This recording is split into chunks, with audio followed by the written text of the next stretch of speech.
ওদালগুৰিৰ ওৰাং আৰু ওদালগুৰি চহৰত মন্ত্ৰী হিমন্ত বিশ্ব শৰ্মা তৃতীয়বাৰৰ বাবে বিজয় সংকল্প সভাত অংশগ্ৰহণ। পাঁচনৈ চেৰফাং ৰৌতা পৰিষদীয় সমষ্টিত একেলগে ওৰাঙত বিজয় সংকল্প সভা। লগতে ওদালগুৰি চহৰৰ ডায়মণ্ড হাইস্কুল খেলপথাৰত ধনচিৰি আৰু ভৈৰৱকুণ্ড পৰিষদীয় সমষ্টিত মুখ্যমন্ত্ৰীৰ সভা। মোতকৈ ক্ষমতাশালী মানুহ কোন আছে? এই মন্তব্য মুখ্যমন্ত্ৰীৰ।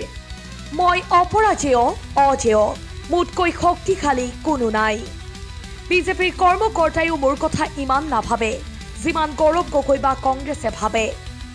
ৰকিবুল হুছেইন অপ্ৰাসংগিক, এই মন্তব্য মুখ্যমন্ত্ৰী হিমন্ত বিশ্ব শৰ্মাৰ। ভোট চুৰিৰ অভিযোগৰ সন্দৰ্ভত ৰাহুল গান্ধীক তীব্ৰ সমালোচনা মুখ্যমন্ত্ৰীৰ। ৰাহুল গান্ধী বোলা ব্যক্তিজনে ভাৰতত গণ্ডগোল লগাব খুজি আছে। কেতিয়াবা জাতিৰ নামত, কেতিয়াবা ভোটৰ নামত সংসদত পাকিস্তানক সমৰ্থন দিব বিচাৰে। এই মন্তব্য মুখ্যমন্ত্ৰীৰ। যি মানুহৰ আদৰ্শ নাই তেওঁলোকে গান্ধী পৰিয়ালৰ নেগুৰত ধৰে। লুৰিণজ্যোতিকো তীব্ৰ সমালোচনা মুখ্যমন্ত্ৰীৰ। নিউজ ডেস্ক ৰিপৰ্ট, পি সংবাদ। ইয়াৰ পিছত আমি নিৰ্বাচন ঘোষণা কৰাৰ পিছত আমি সিদ্ধান্ত ল'ম যে কিমান সিটত আমি ইলেকশ্যন উঠিম। মই শুনিছোঁ শিশু কেইটামান 4টা শিশু বিচনাৰ পৰা পৰি গৈছে। মই খবৰ ল'ব দিছোঁ। ৰাহুল গান্ধীক ইচিআইয়ে তেওঁ কৈছিলে যে আপুনি যদি ভোট চুৰি কৰা প্ৰমাণ দিব পাৰে, নহ'লে যদি আছে শপতনামা দাখিল কৰক, নহ'লে কৈছে যে আপুনি ক্ষমা খোজক, কিন্তু এটাও নকৰিলে। ছাৰ চাওক, ৰাহুল গান্ধী বোলা ব্যক্তিজন, এই ব্যক্তিজনে ভাৰতত যিকোনো প্ৰকাৰে এটা গণ্ডগোল লগাবৰ কাৰণে চেষ্টা কৰি আছে। কেতিয়াবা জাতিৰ নামত, কেতিয়াবা ভোটৰ নামত। মানুহজনৰ মুখেদি কেতিয়াও পজিটিভ কথা শুনা নাপায়। আৰু সংসদত তেওঁলোকে পাকিস্তানক কেনেকৈ সমৰ্থন কৰিলে তাকো আপোনালোক সকলোৱে দেখিছে। গতিকে ৰাহুল গান্ধীৰ ট্ৰিটমেণ্ট ৰাইজে নিজেই কৰিব। বহুত বেছি প্ৰতিক্ৰিয়া দি একো লাভ নাই। চাওক, যি মানুহৰ আদৰ্শ নাই তেওঁলোকে গান্ধী পৰিয়ালৰ নেগুৰত ধৰিব। ময়ো ধৰি আছিলোঁ, মই নিজৰ ভুল বুজিলোঁ, মই ওলাই আহিলোঁ। যি মানুহৰ ব্যক্তিত্ব আছে সি গান্ধী পৰিয়ালৰ নেগুৰত ধৰি বহুত দিন থাকিব নোৱাৰে।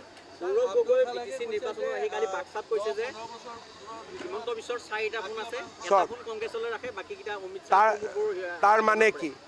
মোৰ এটা ফোন প্ৰমোদ বড়োৰ তাত যায়, এটা ফোন হাগ্ৰামা মহিলাৰীৰ তাত যায়। তাৰমানে আৰু কি পাৱাৰ লাগে কওক? তৃতীয় ফোনটো অমিত শ্বাহ, 4 নম্বৰ ফোনটো কংগ্ৰেছ। তাৰমানে মোতকৈ পাৱাৰফুল মানুহ এই ভাৰতত কোন আছে? মই অমিত শ্বাহকো ডাইৰেক্ট ফোন কৰিব পাৰোঁ, কংগ্ৰেছকো ফোন কৰিব পাৰোঁ, আৰু BTRতো হাগ্ৰামা মহিলাৰী প্ৰমোদ বড়োক 2খন হাতত ধৰি লৈ খোজকাঢ়িব পাৰোঁ। মোৰ লগত যুঁজ বাগৰ নকৰাই ভাল, এতিয়াই চাৰেণ্ডাৰ কৰি দিব লাগে। কালি তেওঁৰ মুখেদি ওলাই গ'ল নে নাই যে ইলেকশ্যন হোৱাৰ আগতে আমি হাৰিলোঁ, কাৰণ তেওঁৰ 4টা ফোন, এটা প্ৰমোদ বড়োৰ লগত, এটা হাগ্ৰামা মহিলাৰীৰ লগত। BTADত যদি প্ৰমোদ বড়োৰ লগতো কাৰোবাৰ ভাল থাকে, হাগ্ৰামা মহিলাৰীৰ লগতো ভাল থাকে, তাৰমানে অসম বিধানসভাত তেওঁ 15টা সিট পাবনে নাই?